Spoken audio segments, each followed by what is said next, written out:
I want to give a special thank you to the SRE network, that stands for Safety, Respect, and Equity, for being invested in conversations that address gender-based violence and center the survivor experience. We are so, so proud of the work that we get to do with them. They are an amazing communal resource. Please take time to check them out at srenetwork.org. And thank you to the Covenant Foundation that always wants our community conversations and learning to feel supportive and substantive, and to the Aviv Foundation for believing in the importance of learning with and from each other, and to a Mitzvah to Eat for being here tonight. It is so important as a mission, and fits so beautifully with the conversation that we're having tonight. And most importantly, thank you for helping us have a very, very real conversation tonight, and for making time to be here together. We say Yom Kippur is a day of introspection, a day to look inward at ourselves and upward, and yet we celebrate it as a community. We do this all as a day of us all together. And it's hard to be honest and vulnerable in public, or at least I feel that way. In a second, Rabbanit Aliza is going to share more about what inspired tonight's gathering, but I just wanted to really say thank you. I personally find Yom Kippur to be a gift, and also incredibly, incredibly hard. I was joking the other day to one of my sisters that I wish I could show up in shul for Yom Kippur services, but sit with like an opaque bubble or a one-person tent around me. I want to be there to feel everybody's energy and be in like the cacophony of prayer and humanity. But I am not comfortable with being as open and vulnerable and naked as I want to be on Yom Kippur in a room full of everybody else. But tonight, this room feels very, very special. And I feel seen and I feel accepted. I feel your curious eyes, but they are also filled with compassion. So I thank you for the gift of tonight, a few minutes during this holy time of year to feel really comfortable showing up fully. I want to flag that tonight might bring up some discussion that is triggering for some of us. Our work with the SRE network is intended to lift up and learn from the experience of survivors of harm. Please, please remember to take care of yourself tonight. Do what you need to hold yourself and know that we hold you too. SVIVAH is always trying to gather in a way that is reflective of what our aspirations of a Kehillah Kedosha, a sanctified and holy collective, is supposed to be. A community that does what it's supposed to support and nourish us. I can't imagine walking into Yom Kippur without bringing all of you along with me. So thank you from the bottom of my heart for making time to be together tonight. And now I get to turn it over to one of my favorite teachers of all time and partner in all of this, SVIVAH's Director of Education and so much more, Rabbanit Aliza Sperling. You'll see her bio chat. Thank you so much, Ariella. As you all know, Ariella is the everything behind SVIVAH. She works so hard, and thank you for everything that you do. It is so wonderful to see your beautiful faces tonight. I've really been looking forward to our conversation ever since we started dreaming up what this could be, and especially since we started talking to our teachers. 1 second. Just very hard for me to see my face really big. Okay, so Shana Tova to everybody. Yom Kippur is coming up, and for some of us, as Ariella said, Yom Kippur is our favorite day on the calendar. I am one of those strange people who really loves Yom Kippur, but usually I love it in retrospect, but I do have some dread as it's approaching. Some people find Yom Kippur to be really hard. I have a close relative who always gets sick on Yom Kippur from fasting. I know that there are people who really dread the idea of having 25 hours where you're just thinking about your year and the times when you wish that you had done better, or the times when you wish other people had done better by you, or the losses that people have had over the course of the year. And it's tough. It's tough to sit there and kind of think about it and face it, especially when there are other pieces that also are coming into play, like shame Some people might find feelings of shame over the course of Yom Kippur, thinking about the year, or pressure to forgive people who have done some pretty horrible things to them. There's a lot going on, and there are a lot of messages that we get. And so tonight, I want us to say, wait a second, take a deep breath and say, Yom Kippur is not here to harm us. Yom Kippur is here to help us, right? And it's funny how that can be kind of a radical thing to say, right? But Yom Kippur is not here to harm us. Yom Kippur is here to help us.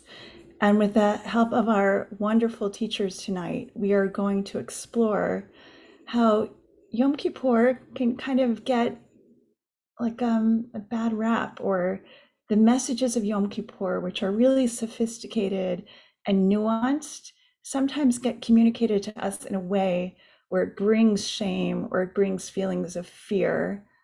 But maybe we need to liberate ourselves, and we need to liberate Yom Kippur from those messages. And with the help of our teachers tonight, we can start to think about what it's really all about, what it really can be all about for us as grown-ups, right? Who are thinking about what Yom Kippur is and the ways that it can be healthy for us, and trying to embrace it in that way. So let me tell you a little bit about our schedule for tonight. We have 3 wonderful teachers who are going to be teaching. Naama Sadan is going to give us a new sense of what Yom Kippur is about and take us through the prayer of the high priest on Yom Kippur. Guila Benchimol is going to talk about the pressure to forgive and give us new ways to think about forgiveness on Yom Kippur. And Rabbi Sosland is going to take us from feelings of shame on Yom Kippur to trying to find ways to get to joy on Yom Kippur. After that, we'll have a discussion with all of us, so with all of our questions and comments with our teachers. And after that, we will hear from Sarah Osborne from A Mitzvah to Eat, to talk about that organization and some of the work that they've been doing about when it's a mitzvah for people to fast on Yom Kippur and when it's a mitzvah for people to eat on Yom Kippur. So happy you're here. I just want to flag one thing before we get started, and that is that on Sunday, if you would like to join us, we have what we're calling spiritual office hours pre-Yom Kippur, where you can book a session with one of our rabbis and chaplains and schedule some time with them to talk about something that's weighing on you one-on-one with them before Yom Kippur. So we hope that you will take advantage of this if you'd like. Okay, and now I am really honored to introduce Naama Sadan. Many of you have learned from her before. She would prefer that I not really introduce her with her bio, so you can see her bio in the chat. But I did ask all of our teachers to tell me a practice that they have around Yom Kippur, or something that they look forward to. And Naama said that she looks forward to this special blessing that she gets from her mother every Erev Yom Kippur and the eve of Yom Kippur. So Naama, thank you for being with us. Thank you. It's great to be here.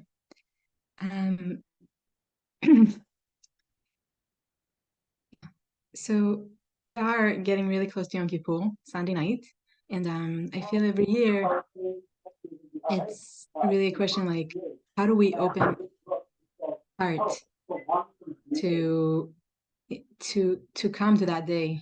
And I'm sure that when I say just these words, Yom Kippur, every person here has many different associations, and you think about different things. And we did all growing different Yom Kippurs.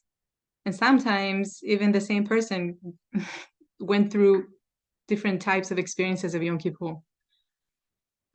So one thing I would like to ask you, I mean, when I was getting ready to think about what we can talk about tonight, one thing that really stuck with me, I grew up in the old city in Jerusalem.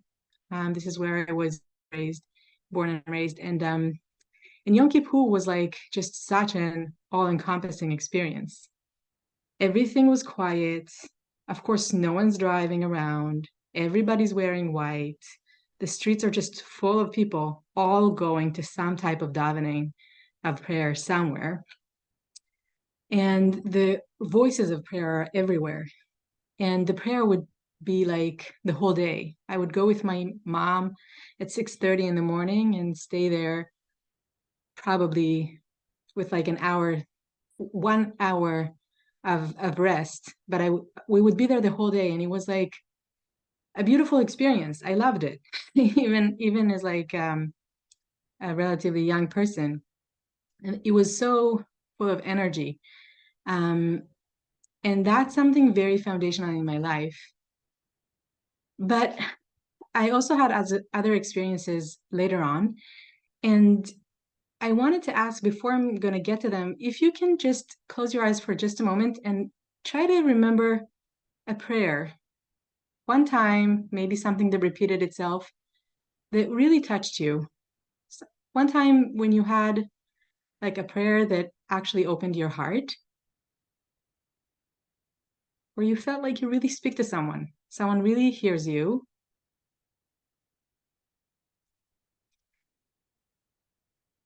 And it's really an intimate moment.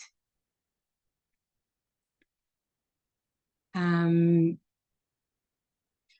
if you're willing to share with us in the chat one thing about that moment of prayer, that would be great. I think we'll get a little bit of echoes of what prayer can be, because prayer can be so many different things.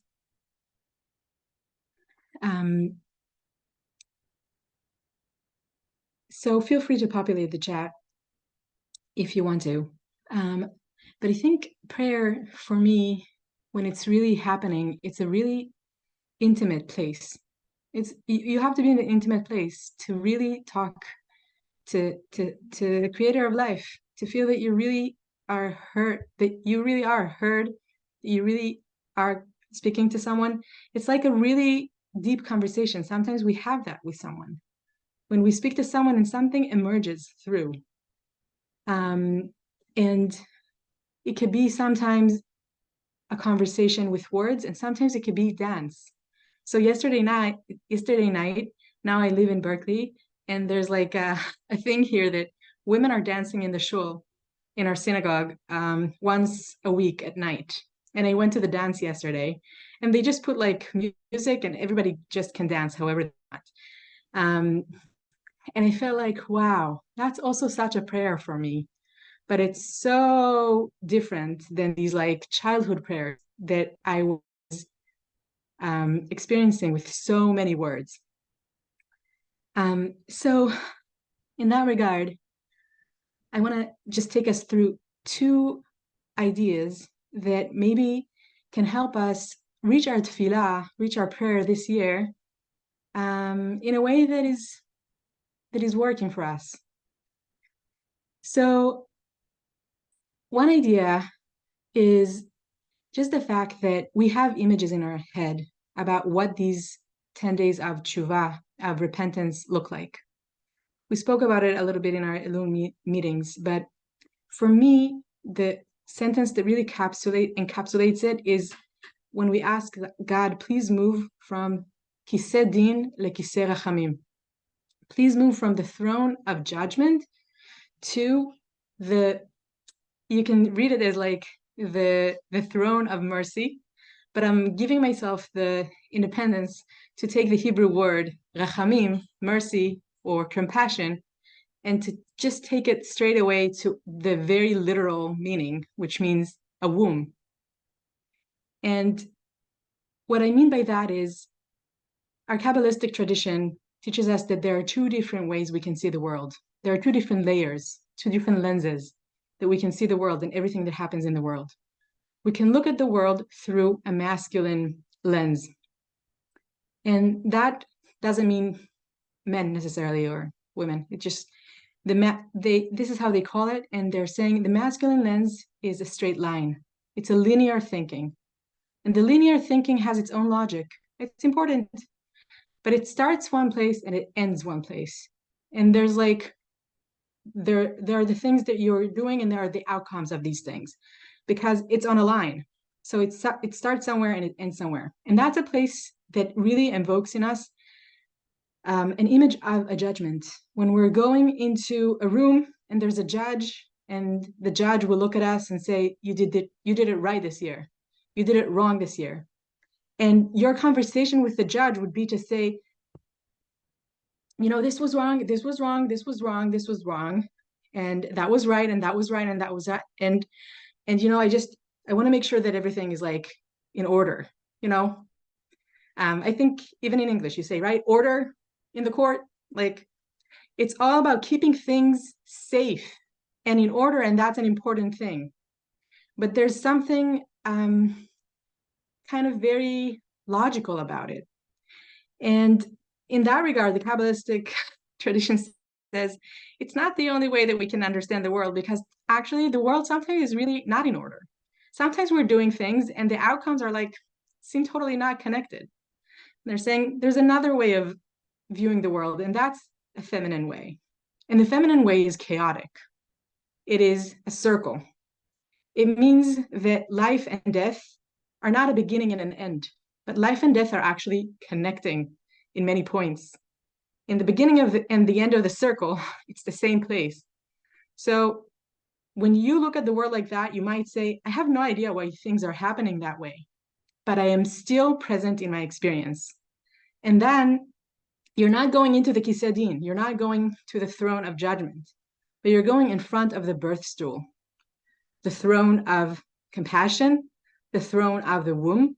The birth stool is a circle of people that are gathering to help something come to the world, to be in an intimate place, to be in a place that can let something emerge into the world. And in that place, when you come in front of God, you're coming in front of a source of life, a source of aliveness. You're coming in front of a place where you're saying, hear my heartbeat, hear my heartbeat. Just listen to my heartbeat, listen to my heart. I'm here, I'm present, even if this thing doesn't make any sense to me, because it's not about understanding everything, and it's not about a line. It's about really being here with you, and that might be frightening and might be the deepest pleasure, but it's just this intimate place. And these two images are really I'm really walking with them this last Elul, and they evoke in me another set of two images that I want to share with you, which is two ways that we can look at Yom Kippur. The tradition that we live within is a tradition of the rabbis. It's a beautiful tradition. It has a lot of words. When we go to shul, we get these machzors. This is like even so thin, but like the book is so heavy and so huge. You're like, I'm going to read the whole thing in one day. It's unbelievable. There's so many words, so many words that we have to go through. And that really is how we're trying to reach an open heart with a lot of words. And words in a way have a linear kind of thing with them. The sentence starts somewhere and it ends somewhere. And in the middle of the prayer, of the big prayer of Yom Kippur, the Musaf, in some of the traditions, I know that it's not in all the synagogues, but we're doing this thing called Seder HaAvodah. So we're starting to describe everything that happened in the temple. And in the last years, every time I thought about the temple, I was like, the temple is a feminine experience. The temple is a chaotic place. It's basically a home. It's a house. What do the priests do? They cook, they arrange the house, they make sure that everything is clean. They're doing all these domestic work in the house of God. But what is a house? What is a home? A home is a place of intimacy. And you're doing all these things because you want intimacy, because you want to feel love and connection. And in that house, in the temple, there's one tiny little room that is in the center of everything. And it's a room within a room within a room within a room. It's called Kodesh Kodashim, the Holy of Holies. Lifnai velifnim, the place that is most inner place. And you're only walking in there once a year, and that's Yom Kippur.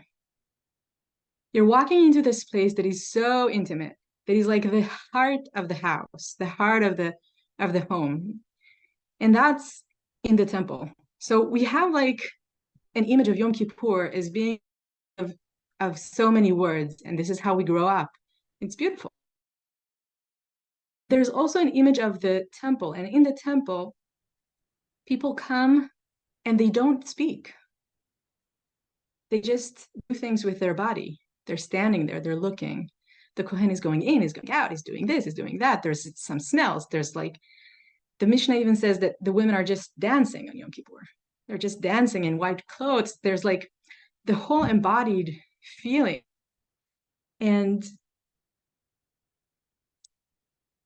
when the Kohen, when the priest, the high priest comes out of that most intimate meeting, because he has to prep a lot, and he goes into that room for like few minutes to be there with the Shekhinah, with like the divine presence.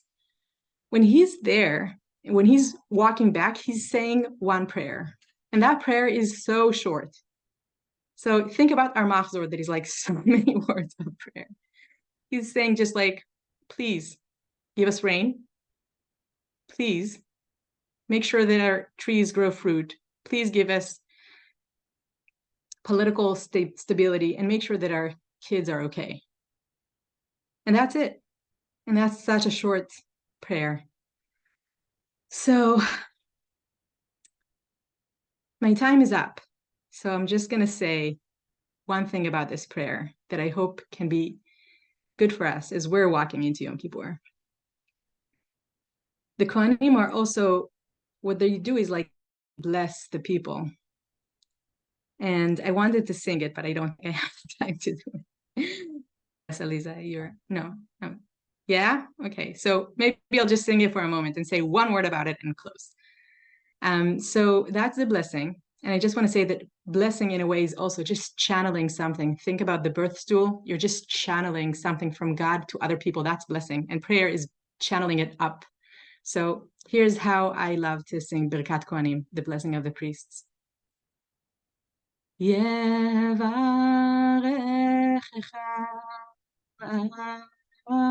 Adonai וישמרך יאר אדוני פניו אליך ויחונך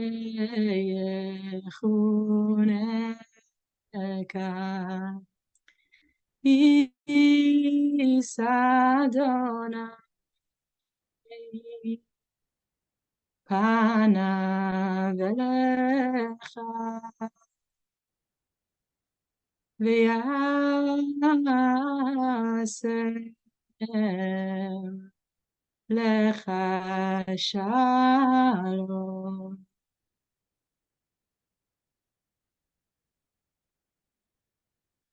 So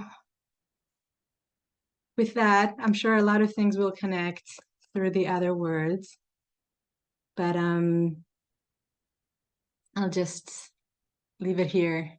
Yom Kippur is not just a place of judgment, not just a place of many words. It's also a place of channeling, connecting, intimacy, being with, letting things emerge. And the prayer in Yemima's words, which I'm putting for you in the chat if you want to look at it, is a tailwind blowing in the sails of mending and growth.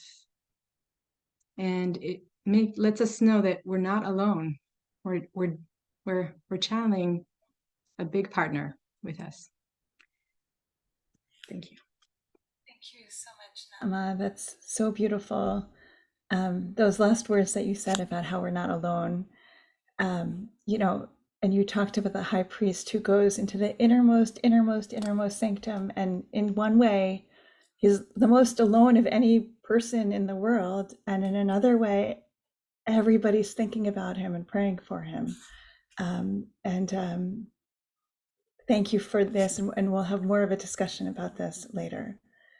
Now we are going to move on to our next wonderful teacher, Guila Benchimol. You can see her bio in the chat, and Guila has taught for us a number of times before and is a beloved thought partner and teacher for us. Guila is part of the Sephardic community in Toronto.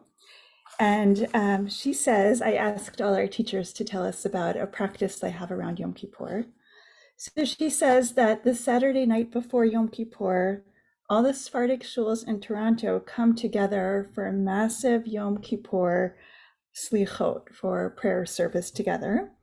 And she also says that in her community, they don't call it Yom Kippur, they just call it Kippur.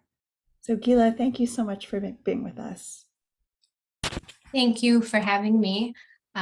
Thank you to SVIVAH, to Rabbanit, Aliza, and Ariella for including me and creating this very intentional space. And thank you, all of you, for taking time in this very busy week to come and learn with me, and to Naama and Abby for being my teachers.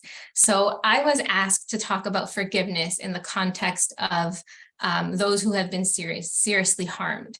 And atonement and the theme of forgiveness is the big theme of Yom Kippur. It's literally the name of the day, right? It's the day of atonement. And being forgiving and compassionate and slow to anger are the attributes of God that we repeat over and over again in the liturgy on this day of Yom Kippur. And so I struggle with this question of how do I come to Yom Kippur and brazenly ask God to forgive me if maybe I don't forgive some of the people that have seriously harmed me. And so we're going to talk about that. So please do what you need to take care of yourself. If you also are a person who has been seriously harmed and maybe is not sure or not willing or unclear or half ready or not ready at all to forgive the people that have harmed you. I'm thinking of anybody on this call that feels that way. I'm hoping that my words don't cause more harm, and maybe it will bring us some healing and validation to talk very openly about concept. So I'm going to just name a few things before we get into the sources that I want to cover. And I want to talk about my positionality. So I am a Sephardic Orthodox woman. I was raised in a particular kind of Jewish community where the teachings were very traditional. There wasn't much room to ask questions or push back to the teaching. So what I'm sharing tonight is not the Torah I was taught and raised with, but it is still Torah. And I think maybe it's the Torah that I need. So I'm going to offer it to all of us, and it's a little gift for everyone. It's really my gift. And I'm not giving halachic advice. I'm not giving Jewish law advice. I am just inviting you to listen to me process the question. Can I go into Yom Kippur if I don't forgive some people and still have the chutzpah, have the guts, whatever you want to call it in the translation, to ask God to forgive me? And so it's really alive for me. And this year and in past several years, because I am one of the people that doesn't forgive everyone who's harmed me, because they never asked me for forgiveness, because they never took accountability. How can I forgive something that has never been placed over here and said, we acknowledge that we did this to you? And so that is why I don't forgive, because there is nothing that anybody is asking me to forgive. And so it may seem, for those of you who have heard me talk before, a little bit dissonant. This is the woman that does restorative justice work with her beloved friend and colleague who's in this room, Alyssa Ackerman. She is busy building bridges between survivors and the institutions from which they are seeking accountability, and she doesn't forgive some people. Yes, I am owning that, because again, they have not sought my forgiveness. They have not asked me for accountability. And I think I never talked about this because I felt ashamed. It felt shameful to say, I am an Orthodox woman who has been taught all of this stuff and I don't forgive. And I still go to Yom Kippur and I pray my guts out and I cry my eyes out and I wish fervently for a better year. And I don't wish bad on the people that harmed me. Let me say, Now, that is also something that survivors do. We have to make sure to make it clear that we don't wish bad on the people that harmed us. I just want to state that. But I don't wish bad on the people that harmed me, but they never came and asked for forgiveness. And I want to tell you how dissonant it is for me that there is a custom for some people, and I am one of those people, after the fast, before we take upon ourselves the mitzvot of the day, the commandments of the day, there is a prayer called Tefillat Zakah. And Tefillat Zakah is, it means the pure prayer. It is a prayer written by Rabbi Danzig, and it is sort of a combination of a prayer and a confession. So we take upon ourselves the mitzvot of the day. We say to God, I am now going to accept all of the things that we have to accept upon ourselves for Yom Kippur. And then there is a section where it says, I am now going to acknowledge that on Yom Kippur, God can only forgive me for the things that I have done to God, but God cannot forgive me for the things that I have done to other people. And so God, I am now going to forgive everyone who's harmed me. And in that merit, I want you to forgive me, to put in their spirit that they should forgive me. And I'm going to be super honest tonight and tell you that every year for the past several years, since I have been seriously harmed by some people in some contexts, I pause and I think about all those people as I'm about to say that part. And I say, do I forgive? Can I say this piece of the prayer? And one year, I was so upset, I was so harmed, and I was so hoping for accountability that I printed off this phenomenal letter that I'm going to put in the chat by this rabbi in Australia. His name is Rabbi Gutnick. What a name for what he did, what I'm about to tell you that he did. I printed off this letter that Rabbi Gutnick wrote in Australia after a sexual abuse scandal erupted in their community. And he wrote this letter to the community. And he said, I want everyone to read this letter on Yom Kippur. During your break in synagogue, I want you to read it. And in the letter, he turns to the victims and he says, no one can know your pain and what you have been through. The pain has only been magnified by our inaction. On this holiest of days, I sincerely beg your forgiveness on behalf of all of us who did not hear your voice. I can only assure you on my behalf and on behalf of the vast majority of the Rabbanit that we hear you loud and clear. We will do our utmost not to repeat the mistakes of the past. We hope you can find it within yourselves to forgive. And he also addresses perpetrators of those crimes. And I printed that letter out. I did not write my name, and I put it in the mailbox of the people that harmed me. I have never shared that story ever. My husband is the only person that knows, and those people don't even know that I'm the one who put it in their mailbox. So I think about this a lot. And I'm not going to be able to cover everything that I have prepared. I prepared so much material and I'm not going to get to it, but it's not just shame that kept me from sharing this truth. I think it was a sense of profanity, that it is sacrilegious. It is sacrilegious to say, I don't forgive. It feels sacrilegious to say that. And so thank you to SVIVAH for allowing me a new set of glasses to look at the Torah and to look at text in this way. And so I just want to share something that I heard recently by Alison McCabe, who wrote a brand new book on Sinead O'Connor. Sinead O'Connor, may she rest in peace, who just recently died, was a very outspoken advocate for victims of sexual abuse in the church. And she was vilified for her advocacy, even though acharei mot kedoshim emor, when somebody dies, we suddenly say, oh, they were wonderful. People are like, oh, she was great. Many of the people saying she was great vilified her. And Alison McCabe, in this talk that she gave about her book, reminded us of the lyrics of Sinead O'Connor in the song Famine. And I'm going to put it in the chat. If there is ever going to be healing, there has to be remembering, and then grieving, so that there can be forgiving. There has to be knowledge and understanding.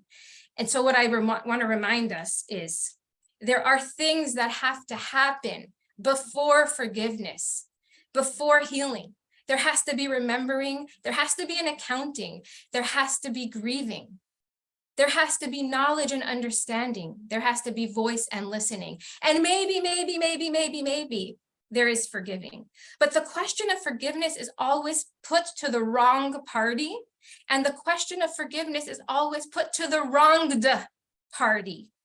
Always, always we say, can you forgive? But when do we say, did you do what you need to forgive? And I'm not going to be able to go through all of the sources, but I was overjoyed to find sources that said, you know what? You actually don't have to always forgive.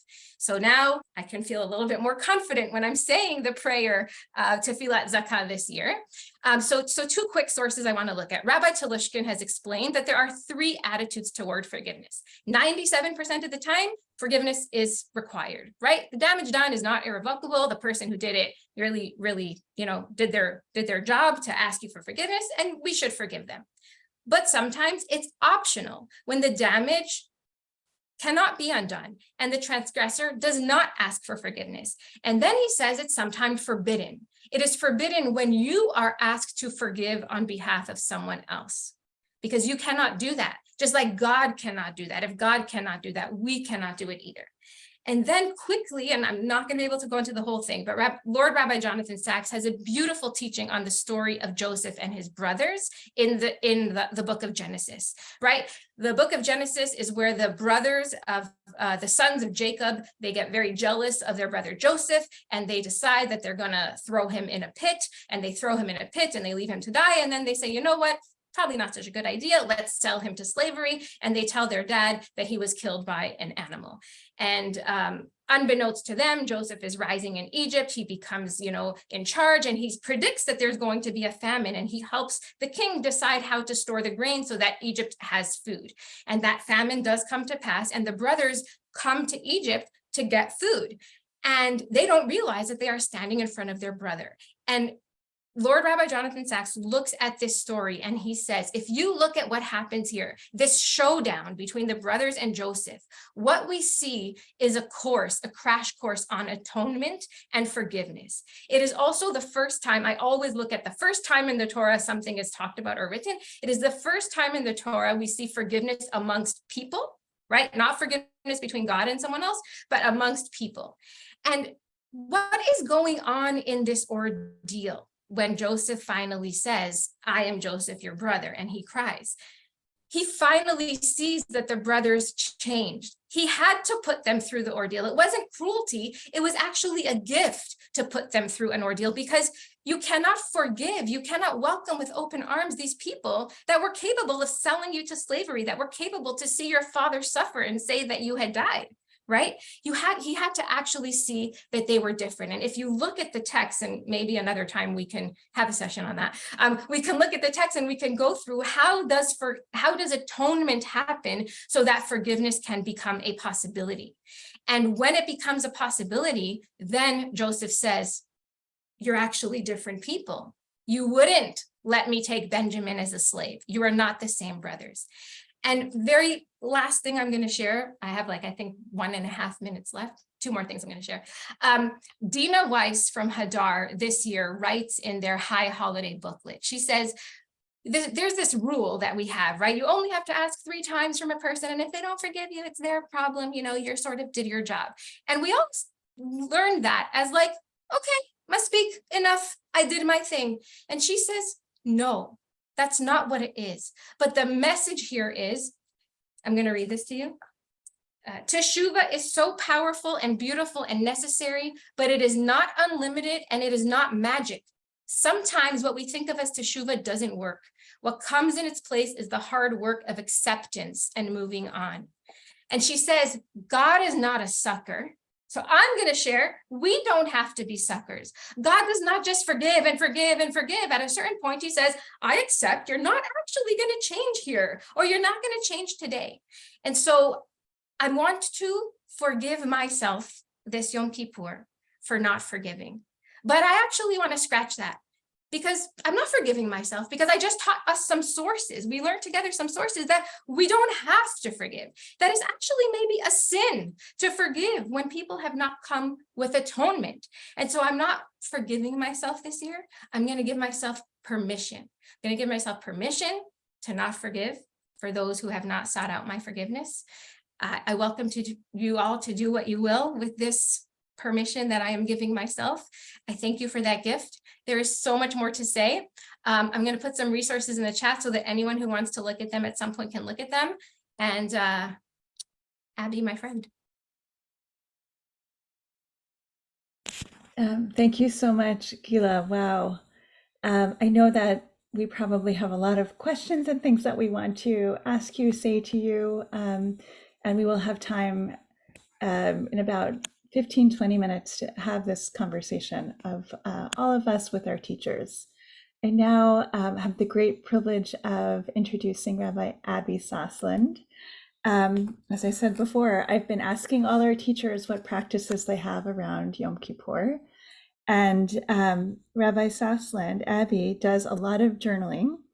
And instead of sending out kind of like a mass Facebook post, please forgive me, she picks up the phone. She really thinks about the people who she wants to make amends with from the past year. She makes a lot of phone calls before Yom Kippur. So Rabbi Abby Sosland, thank you for being with us, and help us figure out a way to get over kind of the shame that happens when you sit with yourself and all your flaws, and take us to a place that's a little bit more joyful for Yom Kippur. Oh, thank you so much. Hello. I'm very moved by what I just heard, both what Naama said and what Guila said, and I'm grateful to be part of this community. I've never joined a SVIVAH event, and I'm amazed at the wisdom in the group and in the chat. And I hear the freedom that people are experiencing from hearing that they don't have to forgive. I have a slightly different approach at this point in my life, which is that, yeah, maybe I have a couple things that I need to forgive, but I say, I forgive myself, there's nothing to forgive. I forgive myself, there's nothing to forgive, right? This idea of really sort of holding the space for, yeah, I feel bad about stuff I've done.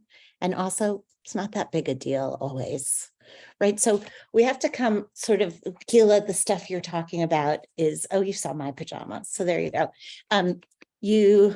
The stuff you're talking about is really big. And I think sometimes we hold on to the shame that others have put into us, right? And we walk around thinking we've done something wrong. Oh no, I'm wrong, right? And then Yom Kippur has the possibility of kind of like layering that on, right? And layering on the sense of like, I'm wrong, I did something wrong, right? And yeah, I do make calls. I don't make a ton of calls.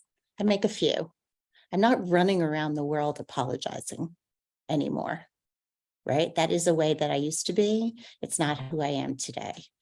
Many years ago, about 8 years ago, I gave an Eli talk on shame. And so I think I was invited tonight because I'm associated with shame.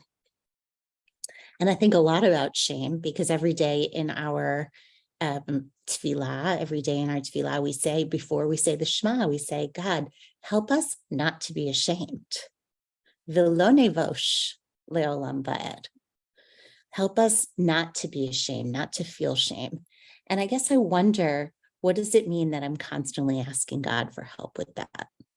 So first of all, it means that it's part of my being and that I need daily help, right? It means that if I want to be useful in the world, which the Shema is sort of leading me to be, to learn, to teach, to act in a useful way, then I need to be released from shame.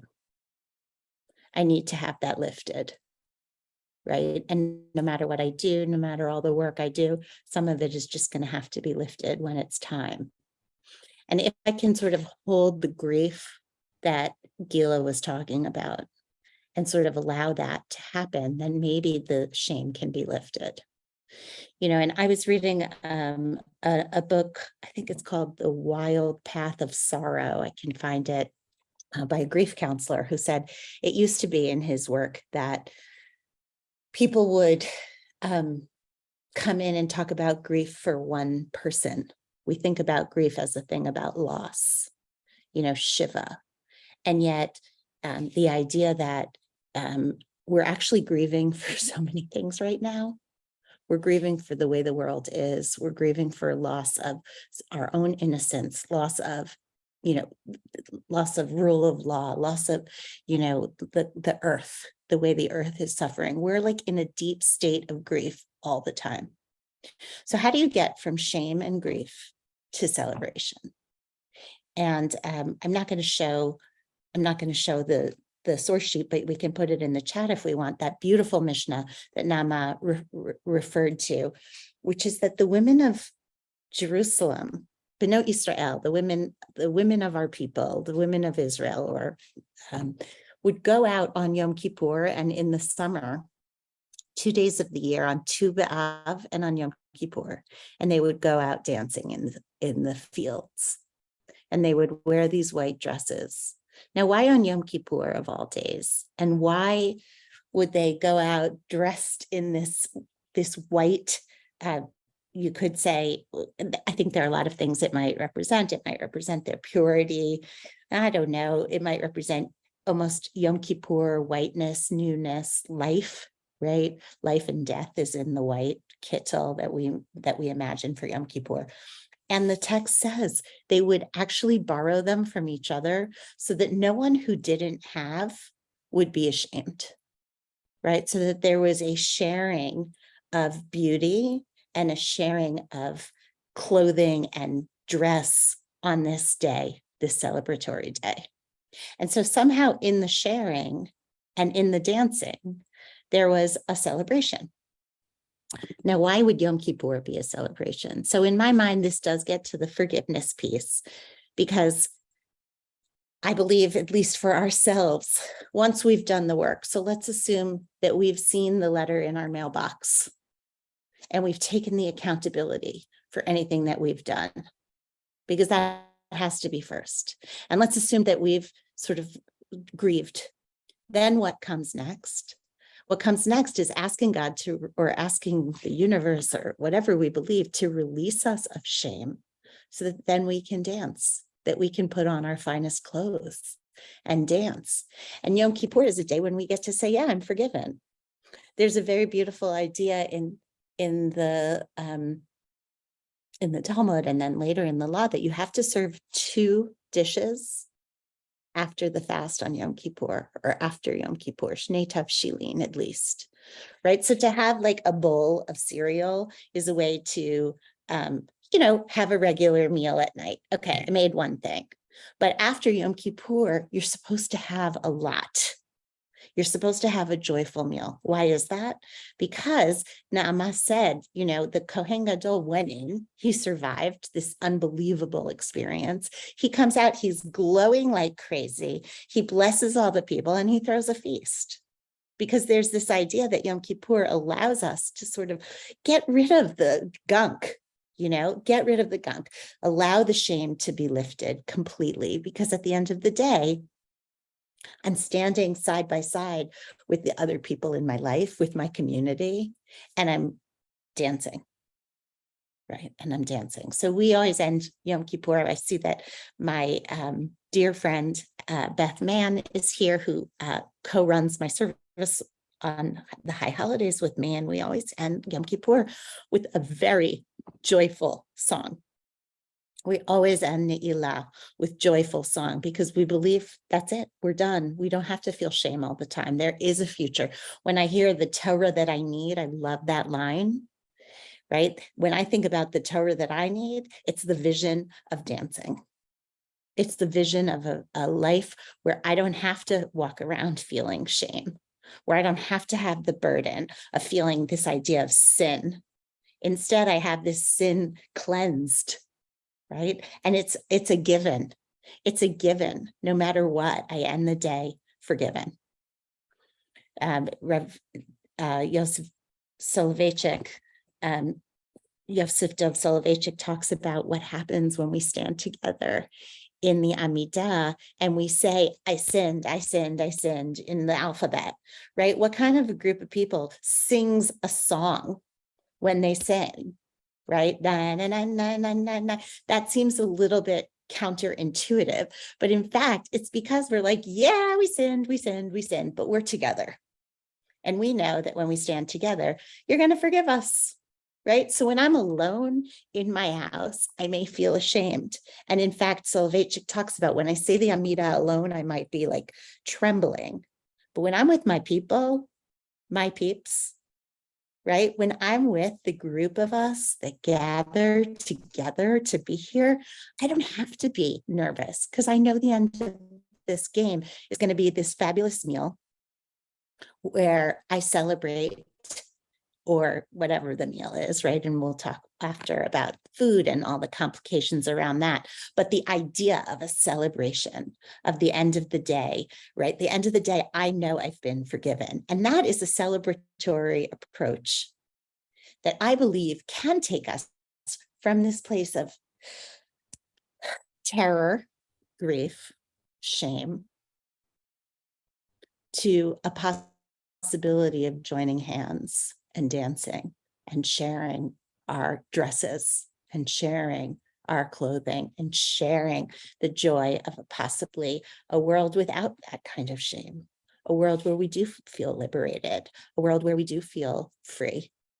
And that's the vision that I want to hold for Yom Kippur. And so to me, when the Mishnah says there were no more joyous days than Tu B'Av and Yom Kippur, I think, yeah, Yom Kippur is one of the most joyful days of the year because I end it and I know I'm free. And that is a vision that I want to hold for all of us. Thanks. Thank you so much. And thank you to all of our teachers. There's so much to think about and to process from what you all said. We're going to really have 3 opportunities to process what you just said. Right now, we are going to have a discussion, and I'm going to invite you to put in the chat any questions that you have or comments that you want to make to our teachers, and we'll have them respond. At the end of our session tonight, we'll close, but then we'll stick around for another 10 minutes if you feel like you still want to process a little bit more. And then on Sunday, we have pre-Yom Kippur spiritual office hours. If you feel like you want to take some time and talk to a rabbi or a chaplain, a female rabbi, a female chaplain, we're all women here, then please do sign up, and we're here for you. Okay, so I want to invite us now to start to think about what we want to ask our teachers, what we want to discuss with them. And while you think about that, feel free to put your questions in the chat. I'm going to ask Naama to please sing for us the Avinu Malkeinu that we sing on Yom Kippur.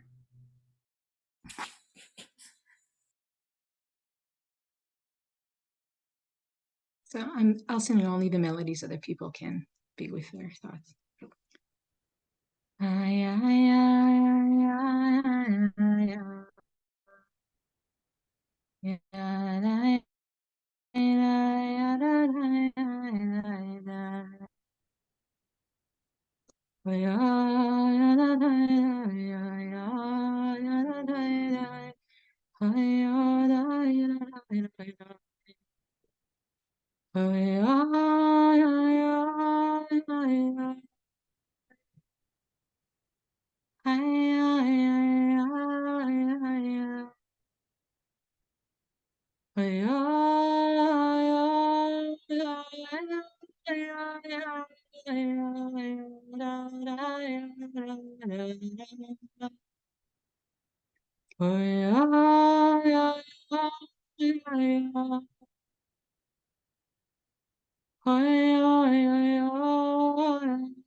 Thank you so much, Naama. I'm going to start us off by asking a question that as you kind of touched on the benefit of having other people with you in this, that you're not alone and that you're connected. And I remember that the first time I heard somebody talk about, the very famous line of Teshuvah utefila utstaka ma'avirin et roa hagazera, that repentance and prayer and acts of righteousness take away or begin to take away some of the evil of the decree. And I was so struck by the fact that he said, it doesn't take away the whole decree, but sometimes when you have a community around you, you have other people around you who are doing acts of righteousness. Maybe they're praying for you and they're approaching you, and can take away part of the harshness of the decree.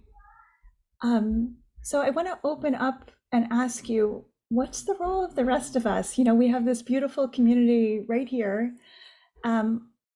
What's our role toward others, toward our peers on Yom Kippur? What can we do?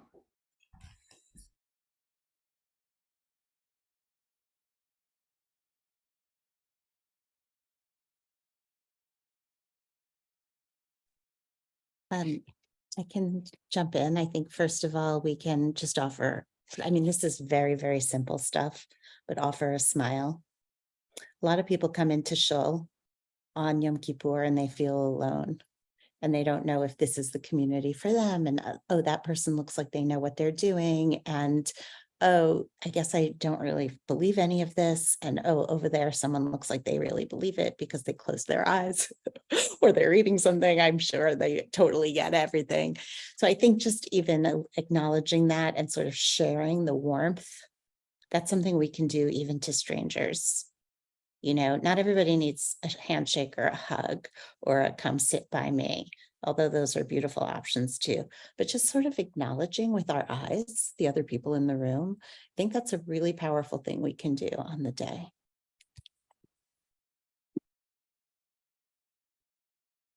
Thank you. Guila or Naama? So I'm going to put an article in the chat.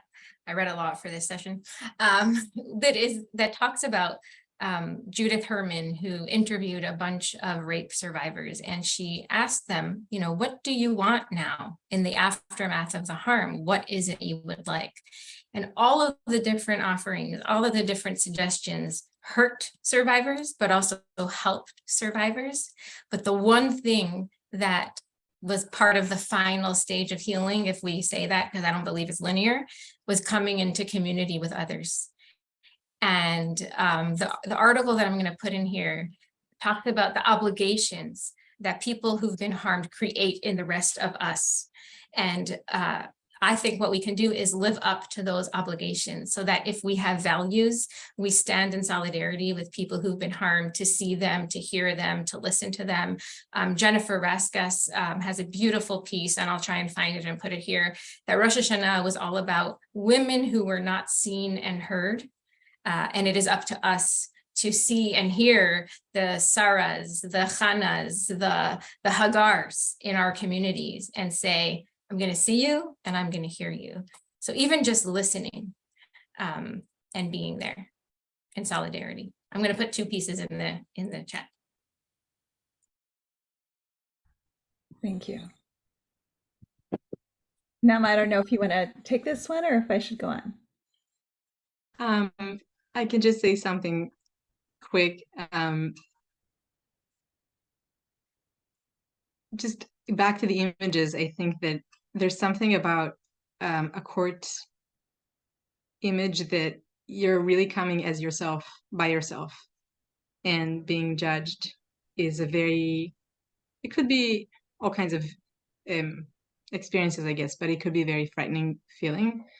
And I think that the image of the birth circle, at least as I imagine it in the old times, but it seems even our days people are able to create it, is like a very communal kind of image.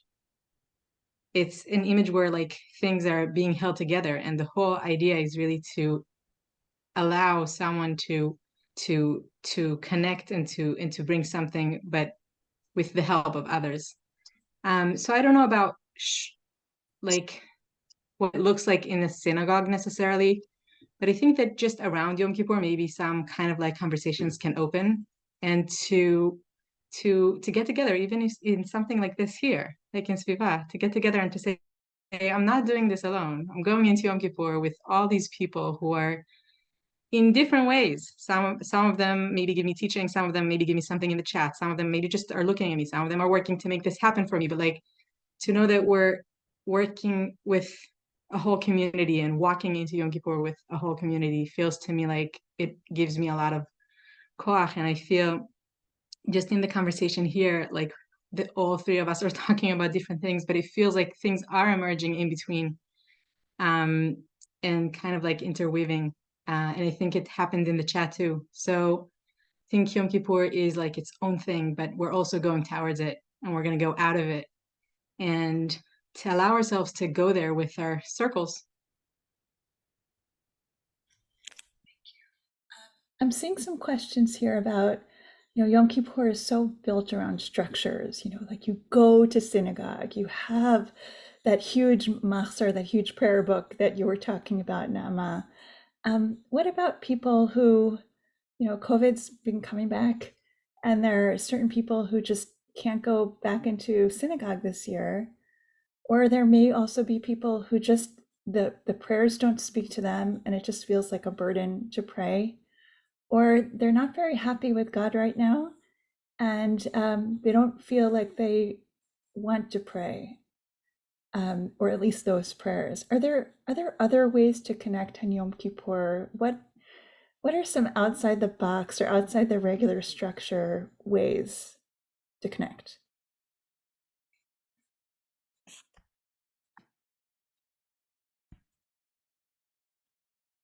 Abby, please. First of all, I just want to acknowledge that probably most people are feeling blocked in some way. And so we just have to acknowledge that that's happening rather than think that everyone around you is feeling connected. Most, I would guess 99.9% of the people feel blocked a good chunk of time. And if you're seeing them on a moment when they don't feel blocked, that's not their only moment. In terms of things that are out of the box, I do think Yom Kippur can be about a lot of things. Maybe I think that there's something about being at home that can be freeing, right? They can be liberating. I'm allowed to scream at home in a way that I'm not allowed to do in shul. I'm allowed to, I don't know, wear whatever I want in a way that may not be as welcome in shul. That I can really like lie down on the ground and feel my head and my back and my legs on the earth. That there are ways that I might feel like I can connect, that I'm allowed to sort of make up my own way of connecting to the universe, make up my own way of feeling comforted by the universe, and sort of do what I need to do. I mean, that's me.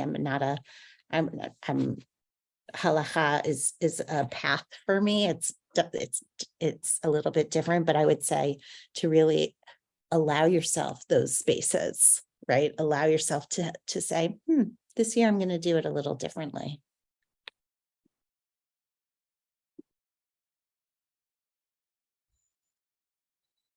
Thank you. I'll just jump into that to say also, we happened to have on Rosh Hashanah, my partner was sick with COVID and he was stuck at home, and he didn't like it, sad about it. And I think, and I'm not going to be able to go on Yom Kippur to the synagogue this year, which is going to be the first for me, because I'm in the end of pregnancy and I want to try to fast a little bit, and I'm not going to be able to be there. And I feel like it's a new experience, to not be in synagogue in a way, in a place that holds the structure for you. And what I'm trying to tell myself, and what we were trying also to do on Rosh Hashanah, is like, first of all, sometimes it will be a discomfort. Like sometimes it won't be an easy experience because you want these structures and you want to be with people, and it's fine to feel that too. I mean, I hope that it's fine to feel that too. that I really want to be somewhere else. I really want to have the singing that elevates me. I really want to have all these things, and it's fine. I'm trying to teach myself many different things in life, that it's fine to have variability in experience, that the experience won't be the same every year. And I feel that if we know that we're going to be alone in that holiday, which we're talking so much about being together, one thing that I'm trying to do is to say, what kind of intention can I hold for myself, and how can I even just hold the question of, for example, how can I open my heart today, and just believe or trust that I'll get some answers, and allow myself to feel what's right for me at this point on Yom Kippur.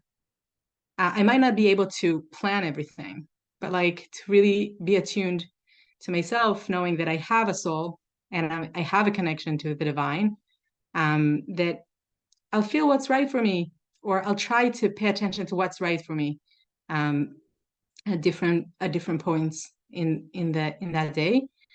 And and to know that normal is a range. That's what I'm telling myself all the time. Normal is a range. It's not just one thing. And I don't know, maybe it will be a surprising experience.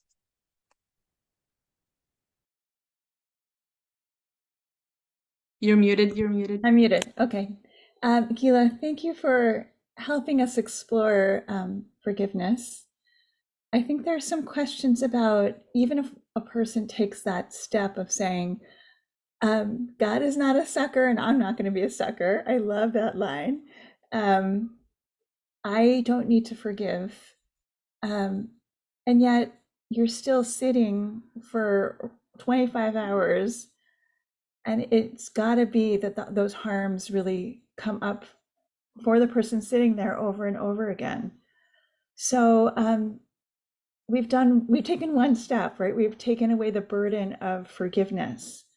But what else can somebody do on Yom Kippur when they're starting to really feel all that pressure? So I think it's really personal. I could share what I do, and if it helps others, so I have little notes in my prayer book. So for example, when Ne'ilah, the closing of the gates start, I have a note that I heard somewhere many years ago, and it's in my machzor, and it says, the gates are closing and you are alone with God. It's not that the gate is closing and you are separate from God. And so that helps me. And I just give it to God. Like, I cannot change other people. I can only decide how I'm going to live my life. The best revenge, they say, is a good life, is a life well lived. And I don't always do it well, but I try. I could say for this year, I took back a mitzvah that I had stopped doing because of harms, which was baking challah. I had stopped baking challah for many reasons, and I took it back. And one night I found music and prayer, and I put it on, and I stayed up until 2 a.m. and I took back a mitzvah by myself. And that, again, was just between me and my life. No one has to know about it. And it doesn't take away the pain that when you're reading that vidui and you're confessing to all the stuff and you're seeing the things that people can be confessing to you and you're not going to get it, it doesn't take away the pain. And I hold both at the same time. Thank you. Thank you. All right, so much to talk about. Rabbi Sosland, I see in the chat that Janet asked, is anyone else ambivalent about God? And you immediately raised your hand. So tell us about what it means to be ambivalent about God and to lead Yom Kippur services and to stand there. Oh, so I saw that Adina and others had lost people in this last year. I also have some sort of shocking illnesses and losses in my life. And so sometimes I just, I really, when I say ambivalent, I just feel like, are you kidding me? Right? Like, this can't be right. And I feel ambivalent about exactly how God works and what God expects of us, and am I really supposed to do all of this when you don't seem to be fulfilling your part?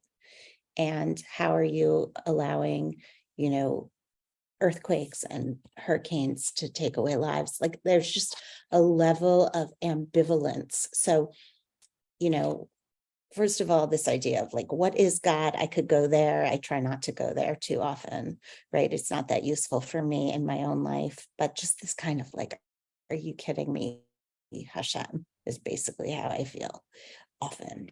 And so then I wanted to just say, regarding the death piece and who shall live and who shall die, I lead services with a grain of salt. I just do, and I read a lot of this as metaphor. And it's not really metaphor to say who shall live and who shall die, because that's the experience of the world. However, the idea that somehow I'm writing my own destiny with my actions, that has not been my experience of the world. It's just not my experience that people who act well, thrive, and people who don't act well suffer. That is not how the world works the way I see it. And so given that, and given that it's out of our control, whether there's a God or not, I can tell you one fact: I am not controlling this. I do not know who will live and who will die. I do not know, right? And so given that, then I do have actions that I can take, to make sure that if today's my last day, that I'm living in a place of tshuva, in a place of honesty, in a place of returning, in a place of tzedakah, doing acts of goodness and righteousness, in a place of prayer, so that given the fact that I have zero control over the universe, the things I have control over are my actions. And those will make me have the life that I can, the most I can control. So I apologize, for not about, see, there it is. I forgive myself. I have nothing to forgive, right? I would say like the shrug is my biggest spiritual movement, more than the submission or the prostrate, the shrug. Like, I don't understand this, and I'm going to keep moving anyway and try to live well. Thank you so much for that. I always think that it's just a shame that on Rosh Hashanah and Yom Kippur, the most Jews of the whole year come into synagogue, and we're reading from a Jewish theology from the Middle Ages.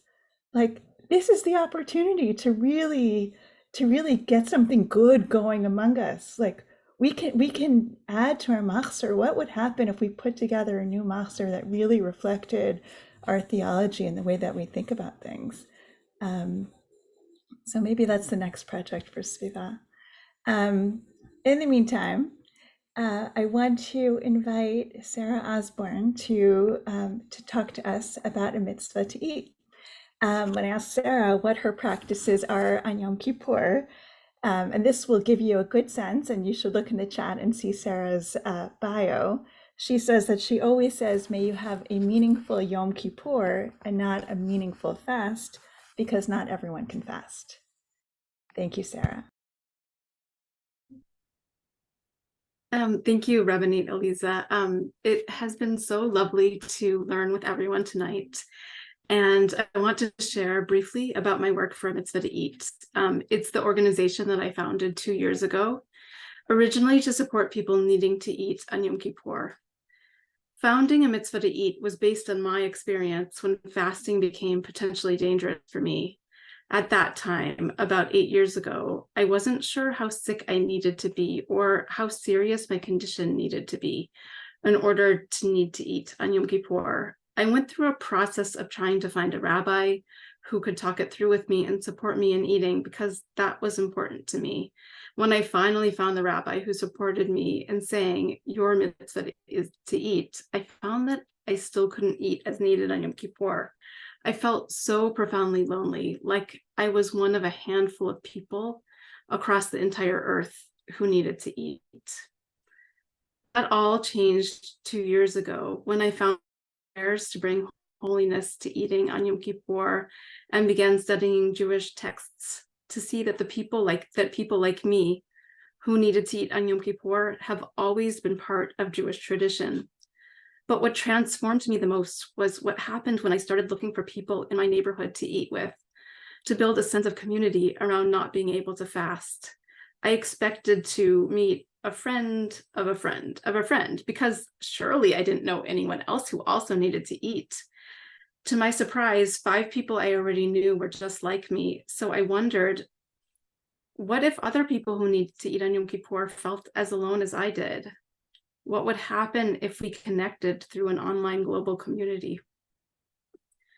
I also began noticing the messaging around fasting on Yom Kippur. Most Jewish educational materials were treating those safely able to fast as the primary audience for their content, resources, and Torah. So I thought, what if people who needed to eat on Yom Kippur weren't treated as an afterthought or an exemption? What if resources, communal spaces, and communal support were also given to those with a mitzvah to eat?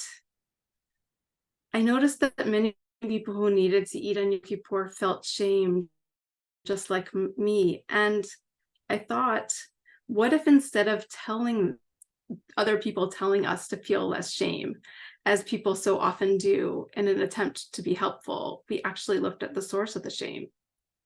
What if we looked at the messaging that many of us receive, that fasting is what is done by the Jewish community, and that needing to eat puts you outside of that community? What would it be like to come up with new messaging that is true to Jewish tradition and the imperative of pikuach nefesh, making sure that life takes precedence? What would it look like if we ended the isolation, provided resources, spoke publicly about something that had often been taboo, and included any Jew who needed to eat on Yom Kippur for any possible reason? And please know that there are dozens of reasons that people might need to eat on Yom Kippur, and we've just prepared a new list to bring awareness to this issue, which you can find on our website. All of these questions inspired our work as we began work through online platforms of Facebook and Instagram with a website. With an amazing team of advisory members and volunteers, we saw that our work was much bigger than just Yom Kippur. It was also about people who needed to keep eating leavened products on Passover, people who were not able to light Hanukkah candles, and more. For every holiday, there was likely to be one or more mitzvah, custom, or practice that wasn't accessible to everyone. So we became a pluralistic support network and online resource hub for Jews who need accommodations for mitzvot. If anyone's interested in learning more, please check out our website, and may you have a meaningful Yom Kippur, whether your mitzvah is to fast or your mitzvah is to eat. Thank you so much, Sarah, for your incredibly important work that you do.